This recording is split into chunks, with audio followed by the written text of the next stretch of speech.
তুমি তোমার মতন থাকো, ফেসবুকে আমি আমার ভালোবাসার মানুষকে পায়ে গেছি। আরে আমার ভাই, ওরে কে বুঝাইবো?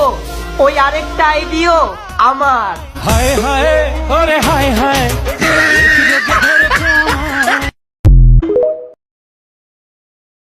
স্বামী যার বিদেশ থাকে সেই বোঝে কি জ্বালা, পাড়াপড়শি স্বজনেরা কেউ পায় না ভালো, শাশুড়ি ননদি তো ঘরে বাইরে